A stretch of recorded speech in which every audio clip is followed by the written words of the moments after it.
Hi there, in this video, I will give you a quick guide on how you can integrate Beehiiv with LinkedIn.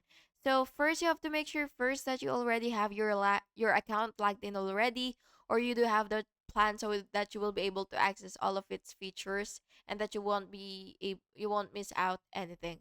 So after you've logged into your account, you will see an integration section here, and then what you will do is just click that and then go ahead and select LinkedIn and then click connect. Then you will have to log into your LinkedIn account, and then you will have to authorize Beehive, and you will choose whether to share newsletters as posts or updates. Then you will map the newsletter content, and then you will click save. Test by publishing a newsletter and then check LinkedIn for automatic posts.